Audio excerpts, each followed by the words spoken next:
This is a special presentation of Farm Journal Television. Ahead on Corn College TV. Today, we're starting from the ground up. Find out what makes the perfect seed bed. Learn Ken Ferry's systems approach to maximum yields. And get the ins and outs of taking a good soil sample. Welcome to Corn College TV with Field Agronomist Ken Ferry, Associate Field Agronomist Missy Bauer, Farm Journal's Margie Fisher, and host Clinton Griffiths. Hello and welcome to Corn College TV. We've got a lot to cover in today's class. One thing we hope to do is build on your knowledge each week. To do that takes what we call the systems approach. I recently caught up with our resident expert, Ken Ferry, to help define exactly what that means. Ken, one of the things that's going to be a foundation of Corn College TV is something you call the systems approach. Now let's start from the beginning with people who are new to this idea. The systems approach or the systems concept is kind of, well, we present to our growers how many different variables there are in the secrets to production or the higher the yields. There's so many areas the farmer has to be on top of, from disease to insects to soil, and a situation where it's pretty easy to focus on one thing. And you might come into a client's operation, he's a super marketer, or he's got plenty of equipment, so he's pretty efficient with his timely operations. But there's somebody not managing maybe the fertility or not managing the insects or the disease. And in a systems concept, we got to bring it all together. So he's good at one thing, but not good at everything. Right. And what you want to do is bring it all together. We want to bring it all together and at least have the grower know how important each part of that component of the system is, and to give it its due time. And in some cases, it's just a matter of the farmer can't do it all. So he has to delegate certain parts of his system to people who can do it. And unfortunately, farmers are kind of poor delegators in that part. So, well, they want to do everything. Right. That's the way they've always been taught. You work hard yourself and you'll be all right. And in a situation where our job, when we're working with our clients to implement a system, is make sure they know how important all those key parts are and delegate out the ones they can't to somebody who can do it better, but make sure they focus on the ones that they need to focus on. Now, if you're implementing a system, what are you going to walk away from with that system? I mean, are you going to magnify all of those things together at the end? I mean, does it take every little piece to end up with, that dream of 300 bushel an acre corn? The more parts of the system that get taken care of, the bigger the outcome, the bigger the return. And we're not saying the difference between a failure and a success, meaning that some guys can be running with a system where they're having lots of trouble, but they're still making money. What we're trying to do is to improve on maybe a good system already. So if we can get a massive root system in the ground, we're way ahead. Now if we can protect the disease and insects and match up the fertility and get the job of planting we want, all of a sudden these start to climb and the system feeds on itself. And pretty soon you have not only high yields, but you have consistent high yields year after year after year, which Right. help you to build your platform out there as far as a farming operation. So it doesn't do any good to have the best genetics and great root systems if you get struck by disease later on in the year. Correct, and that's part of my job when I work with my clients is we're looking for the weakest link or the toughest part of their system that needs the most attention, and we keep moving forward.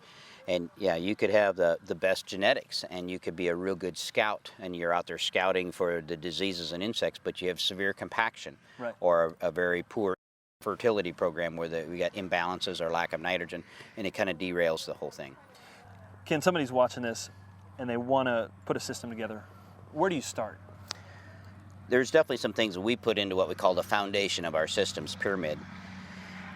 And we could call it basic fertility is going to be one of those blocks, and we just you're just not going to raise big yields without good fertility. So a productive field is going to be fertile. A fertile field may not always be productive, but you got to have a good fertility base to work with. We talk about corn, the planting pass as a foundation. We got to have population to get ear count, and we got to have ear count to get yield. So there are going to be some things that are fundamental on the bottom side. And as we move up the pyramid, they're still going to be important, but they're going to carry less significance. Just ahead on Corn College TV, we open the farmer's toolbox. This week, learn the right way to take a soil sample. And what is the difference between nitrogen and potassium deficiency? Ken Ferry answers the question in this week's Ask the Agronomist. Corn College TV is brought to you by DeKalb, For all season strong performance and results you can take to the bin. Go with DeKalb. Go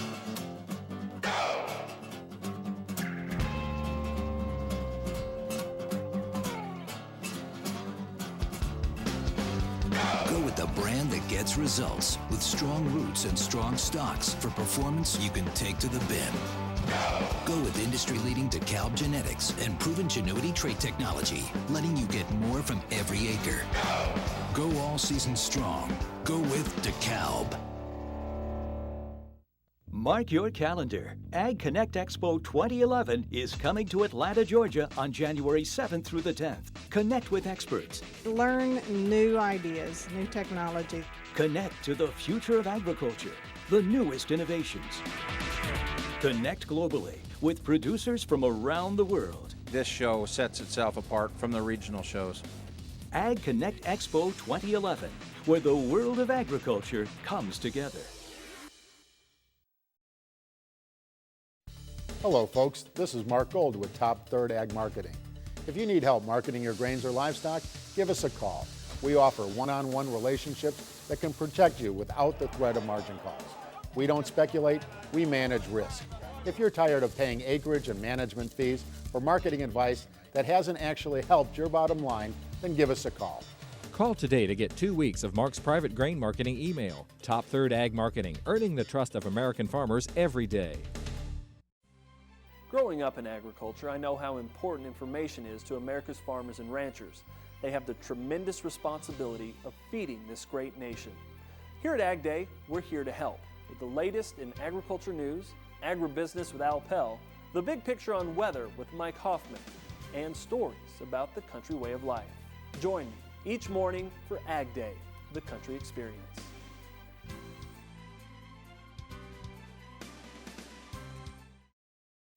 Farmers can't expect to make those maximum yields without looking at every piece of the system's puzzle.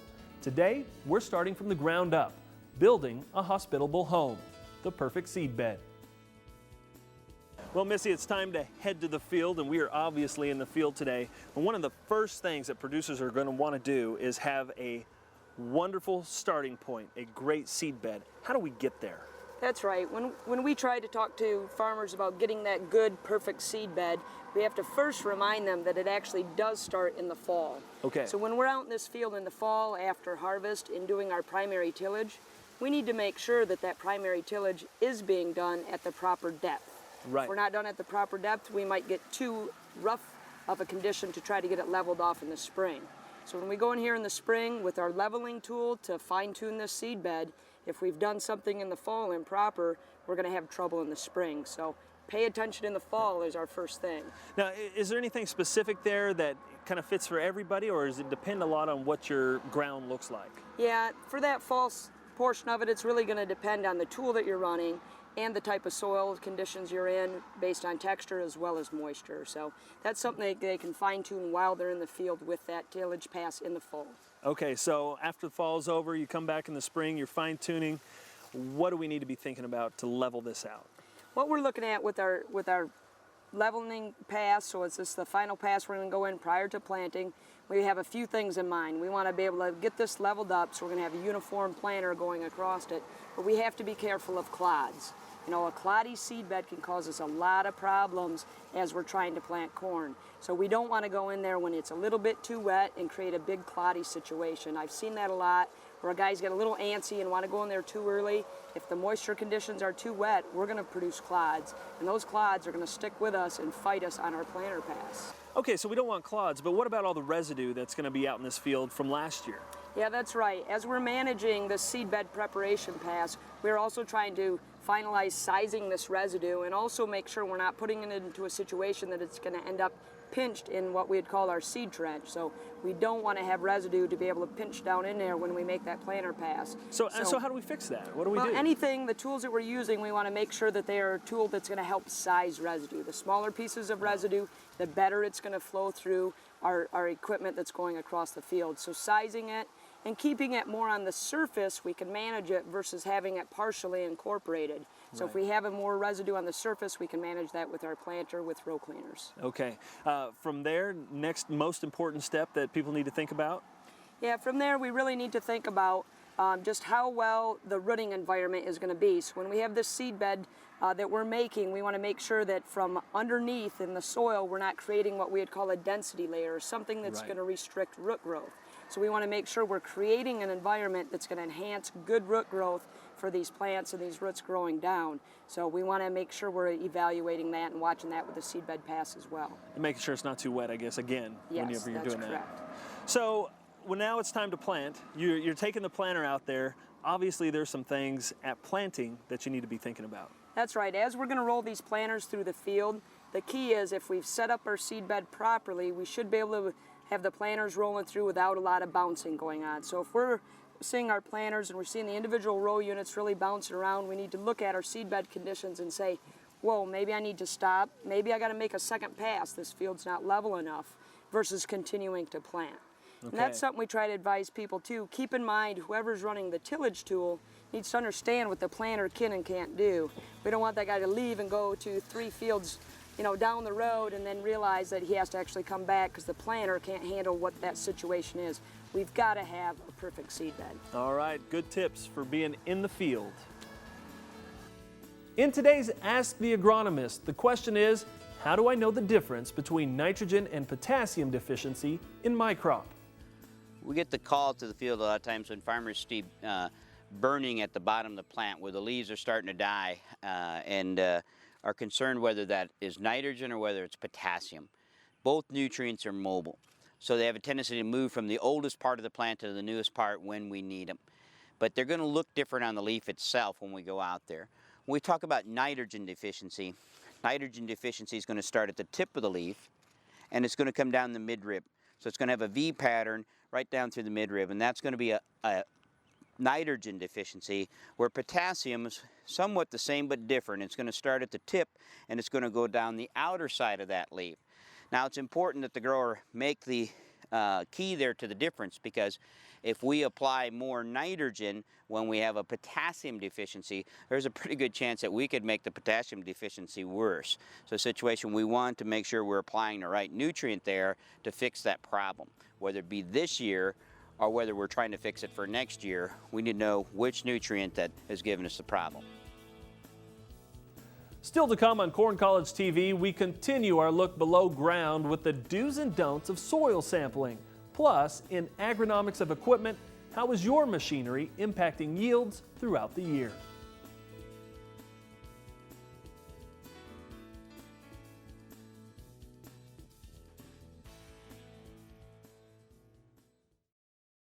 Avail Phosphorus Fertilizer Enhancer is designed to increase your fertilizer efficiency and can boost your yield potential by 10 to 15%. How do we know? Well, first we tested Avail in a series of university trials, then across different states, different counties, different fields and farms just like yours to prove that Avail will keep phosphorus available for the entire growing season. Avail has been proven around the world, and that's good news for your crop as well as your wallet. So visit chooseavail.com and see where Avail takes you. Hi, Carrie Gottschall here with the perfect solution to your storage problem. A stylish garage or shop right in your own backyard. US Buildings offers you revolutionary designs that are strong, durable, easy to set up, attractive, and affordable. Why have a cluttered garage when you can have plenty of neatly organized workspace? US Buildings put me in my new shop in no time. Their high-quality steel structure is American-made. It's even hurricane-rated. Now, I can work on my antique cars right in my own backyard. Their innovative designs require no internal support, which means you get 100% usable space. I feel like my home is twice as large because I finally have all the storage space I need. Now all my keepsakes are here at home and not stored in a rental unit across town. No wonder thousands of Americans are using US Buildings. You should too. Call US Buildings right now. Our service representatives are waiting to answer your questions. Build it yourself and save. America needs to know that something still works in this country. One of those things that is working well is agriculture. And at U.S. Farm Report, what's crucial to me is to make sure we convey the confident, competent voice that I hear from America's farmers and rural residents, that they can count on us. Rural America works. Agriculture works. Watch U.S. Farm Report Saturday morning and Sunday afternoons on RFD TV.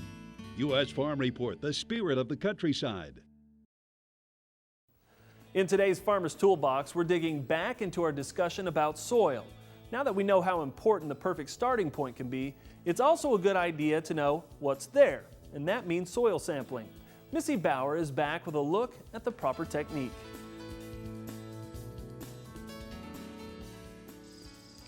One of the important parts of our systems approach is having a soil test. The soil test is important for the foundation blocks of our systems approach. So we're going to talk today about how to pull the soil test out in the field and the importance of doing that. So when we're in a field to pull a soil test, we believe it's very important to pull a sample by what we'd call management zones. So there's different zones within this field that have different yielding capabilities, different soil types, different elevations. Those are the types of things we're going to respect with our management zones. We're going to use a GPS, handhelds, or little larger ones mounted on ATVs, but to help direct us when we're in a specific management zone. So once we follow our GPS and get into a management zone, we're then just going to pull the cores randomly, 10 to 12 cores within that management zone. So, for example, this management zone we're in right now is kind of a higher elevation. We're going to sample this separately and in a separate bag than we would down here in this lower ground where we have the elevation drops down and our yield and productivity is different down there. So within this particular management zone that we're in right now, we're going to pull some soil cores using this probe here. We like to use what we'd call a split probe, where we can actually open the side of it up and take a look at our core before we put it into our bag. Some of the important things is sampling depth and making sure that we don't have any subsoil in this sample itself. So now that I'm in the management zone, we're going to go ahead and pull some soil cores through here. Again, we're going to pull 10 to 12 cores just randomly within here. I'm going to open this up, take a look at my depth. Your sampling depth will depend a little bit on your lab. So a lot of labs are calibrated to between 6 and 8 inches for a sampling depth. Our particular lab is in at 6 2/3 inches, so that's what we have the inside of our probes marked to. Once I have that pulled and know that it's a good uniform core, I'll go ahead and put that in my bag. And we'll just randomly pull up to 10 to 12 of these out of each one of the management zones. Once we have all of our sampling done for this management zone, we'll use our GPS and move down into the next management zone and start a new bag. When we send these samples into the lab, that's going to give us results back looking at things like phosphorus, potassium, pH, and we'll be able to look at the soil test and make recommendations. If this field needs to be applied, that it needs different rates of potash in this part of the field versus the lower part of the field or different management zones, we'll be able to do that since everything was done with the GPS when we actually pulled the samples.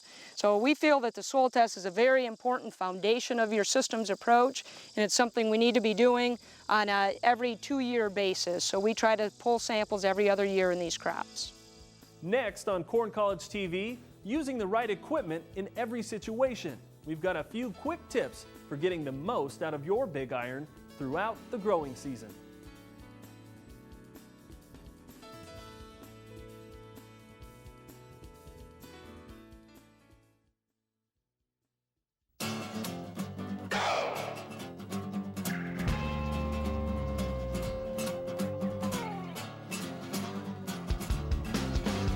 Go with the brand that gets results with strong roots and strong stalks for performance you can take to the bin. Go with industry-leading DeKalb genetics and proven Genuity trait technology, letting you get more from every acre. Go all season strong. Go with DeKalb. Rust is destroying your valuable equipment and property. Rust Guy permanently stops rust the easy way. No scraping, grinding, or sandblasting. Brush, spray, or roll Rust Guy onto any rusted metal and it will not rust again. Rust Guy is not a paint, but an industrial strength formula that kills rust on contact. It leaves a smooth finish that can be left as is or painted. Rust Guy protects from salt, manure, fertilizer, urine, and rain. Call 888-RUST-GUY to talk to a rust expert. That's 888-RUST-GUY, or go to rustguy.com. I'm Greg Vincent, the editor of AgWeb, and welcome to our new site. This marks the end of many long months by a lot of us here at Farm Journal Media, and also even some of our loyal readers who were dedicated to helping us remain the homepage of agriculture. This new site is designed to have more vibrant content, easier navigation, and faster load times while still delivering the same quality information that you've come to expect from AgWeb over the past 10 years. So go ahead and take a look around the site and let us know what you think. AgWeb, the homepage of agriculture. Confusion, doubt, fear, forces that drive the markets in unpredictable ways. It would be nice to find a voice you trust, a broker with an impeccable compliance record, someone with global contacts and expertise, a sought-after speaker who simply tells it like it is. All that with 30 years of experience navigating these markets. Someone like that would be quite a find. Bauer Trading. Experience at work for you.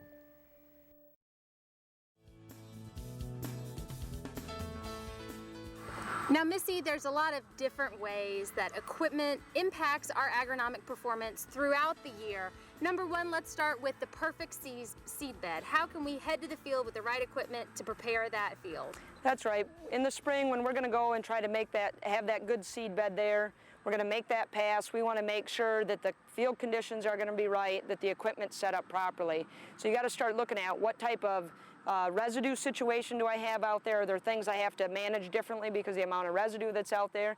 And what type of clod situation? If we get into really cloddy seed beds, we're going to have a hard time with our planting pass. So we want to make sure we're running this equipment properly at the right depth, not bringing up wet soil that'll cause more clods and more headaches later on.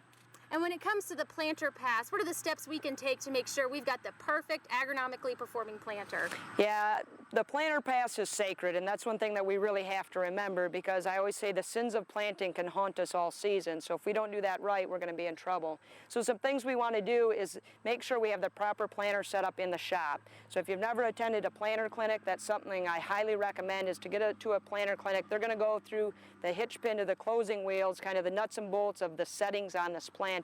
And then you want to make some infield adjustments as well, making sure the planter's running level and making sure we got the right planting depth and that we're not planting too fast. But we only have one opportunity to run that planter, and we want to do it properly. And when it comes to application equipment, understanding that farmers are going to be run, whether it be dealer-owned toolbars or a shared sprayer, what can they do to be sure that their application equipment is performing to the top notch? Yeah, anytime we're going to be putting application on a field, I think we want to make sure we're comfortable that it's calibrated. If we're spraying, are those nozzles properly set for what we're trying to accomplish? Do we have anything that's plugged, any obvious things? And same thing on the fertilizer. How well is that fertilizer spreader, maybe if we're doing dry, spreading that fertilizer across that 80 or 90 foot that it's trying to spread it? Is it actually going on uniform? If we don't have uniform applications of fertilizer and herbicides, we could start to have a lot of variation and unevenness in these fields. Now at harvest, what can farmers be doing from the combine to be sure that they're making the best pass possible for the next year, including the crop they're harvesting? That's right. We want to really pay attention to any sort of loss in the field with the amount of bushels that we're losing on the field. So as we're going through with the combine, we want to go out to the back of the combine where it's throwing out and do some checks and make sure we're not getting a lot of kernels that are left on the ground there. So we want to be watching for header loss and things that are coming out of the back of the combine as well. And then very importantly, if you're running a yield monitor, we have to make sure that yield monitor gets calibrated ahead of time so that we have good data to look at later on. You know, fall tillage is one of the things that's going to set up next year's crop. What are some keys when farmers get their fall tillage in? Yeah, when we're going to go and do that primary tillage in the fall, the key that we got to pay attention to there is that we're getting the proper depth. And it's going to depend on the tillage tool that you have and the spacing that the shanks are on and everything like that. But if we don't get proper depth in the fall, we're really going to have troubles trying to get that leveled back off in the spring. So really pay attention to depth, and then make sure we've got good points on it, that we're not running with war points, and that we are managing the residue at that time as well. Thanks, Margie. Next week, we continue that discussion on equipment with a look at the pros and cons of different types of tillage. As for the show or today's class, that's all we have time for. Be sure to check us out online. There, you can go and watch anything you might have missed. Have a great day. Next week on Corn College TV, we talk fertility. What inputs does it take to hit maximum yields? Defining management zones. Ken Ferry helps us take a closer look at the big picture. And one of the fundamental things that we would first look at always when we go into a grower's field is soil type. We want to separate out the silt loams from the silty clay loams from the sand knobs, that type of thing. Plus, is it a seed skip or a double drop? In the field, what it looks like is where we have good uniform spacing on both sides of where this double drop is. So we do have two plants right close together here, but we got good spacing on either side of it. Find out what may be causing some of your uneven emergence, all on the next Corn College TV.